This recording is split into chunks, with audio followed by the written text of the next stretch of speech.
भाजपा नेता शाहनवाज हुसैन ने राजद पर निशाना साधा है। बड़ा बयान देते हुए कहा कि आगामी चुनाव में राजद केवल 23 सीटों पर सिमट कर रह जाएगी। इस वक्त हमारे साथ बातचीत करने के लिए शाहनवाज हुसैन है, भाजपा के नेता रहे हैं। सर, ये बताइए कि आज जिस तरीके से भाजपा कार्यालय में स्थापना दिवस मनाया गया है, ऐसे में 46वां स्थापना दिवस है।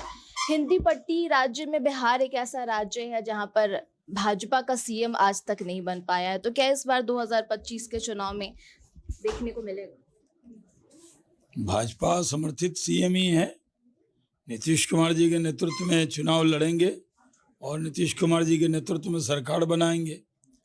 और भारतीय जनता पार्टी जिन राज्यों में, बंगाल में हमारा सीएम होने वाला है, तमिलनाडु में हमारा सीएम होने वाला है और केरल में भी हमारा सीएम होने वाला है, लेकिन बिहार में तो हम एनडीए के नेतृत्व में ही चुनाव लड़ेंगे। सर, वक्फ संशोधन बिल को लेकर के जिस तरीके से विपक्ष लगातार सवाल उठा रहा है, आपको भी धमकियां मिल रही हैं, क्या कहेंगे? कुछ सरफरे लोग होते हैं, ऐसे तो समाज के लोगों को पता है कि वक्फ अमेंडमेंट एक्ट पर मैंने जो कहा है वो सही कहा है। ये मुसलमानों के हित में है, मुसलमानों के खिलाफ नहीं है। मुस्लिम भाइयों को पूरा यकीन करना चाहिए, इससे कोई दरगाह नहीं छिनेगी, न कब्रिस्तान, न इससे मज़ार, न इससे कोई यतीम खाना, बल्कि वक्फ की जायदाद की हिफाजत होगी इससे। तेजस्वी यादव कह रहे हैं कि उनकी सरकार आएगी तो इस बिल को कूड़ेदान में फेंक दिए। राजद तो खुद ही कूड़ेदान में जाने वाला है और ये केंद्र में सरकार बनी है, तो केंद्र में तो आने वाले 30 साल तक तो कहीं से नहीं दिख रहा है कि तेजस्वी यादव जो लालू जी की उम्र के हो जाएंगे तब भी उनकी सरकार केंद्र में बनने वाली नहीं है, तो रिपील नहीं कर पाएंगे इस एक्ट को। और दूसरा, बिहार में भी वो 23 सीट से ज़्यादा नहीं जीत पाएंगे। विपक्ष के नेता का दर्जा भी मिलने वाला नहीं है। सिर्फ मुस्लिम को भड़काने का काम कर रहे हैं तेजस्वी। पप्पू यादव की तरफ से बयान आया है कि जिस तरीके से नीतीश कुमार और उनकी पार्टी जो जदयू है उसको भाजपा ने धर्मनिरपेक्ष जो उनकी विचारधारा था उनको खराब करने का काम किया है।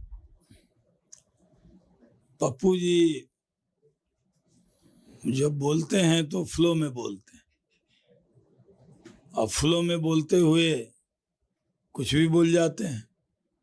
हमारे मित्र हैं, थोड़ा संयम में बोलें, पॉइंट को नोट करके बोलें, उनको पॉइंटर बना लें। अगर नहीं बन पा रहा है तो चैट जीपीटी पे चले जाएं और वहाँ से पॉइंटर बना के फिर बोलें ताकि तथ्य हो। वो कई बार अपने ही तथ्य जो बोलते हैं वही उनके लिए वो सही नहीं होता है। उन्होंने मेरा भी नाम लिया पार्लियामेंट में कि शाहनवाज को नहीं बचा पाए। शाहनवाज तो बचा हुआ है, भारतीय जनता पार्टी का राष्ट्रीय प्रवक्ता है, पार्टी का काम कर रहा है, तो हमदर्दी उन्होंने मेरे लिए भी दिखाई है। तो उनसे मेरी यही सलाह है, कोई पीए ना रखें। ऐसे तो सांसद को तनख्वाह मिलती है पीए रखने का, जो नोट बना के दे, और वो पैसा को बचाने की ज़रूरत नहीं है। अगर वो बचा भी रहे हैं तो चैट जीपीटी पे जाएं, विषय लिखें और उस पर नोट आ जाएगा, उस नोट को देखकर बोलें। चलिए, शुक्रिया बातचीत करने के लिए। तो ये थे भाजपा के शाहनवाज हुसैन। क्या कुछ कहते नजर आए, क्योंकि देखिए बिहार में इस साल चुनाव है और चुनाव को देखते हुए वक्फ संशोधन बिल को लेकर के बिहार की राजनीति गर्म आ गई है। क्या कुछ कहते नजर आए आपने साफ तौर पर सुना। संयुक्त रमन सिन्हा के साथ स्नेहा मनोज, नेटवर्क एंड पटना।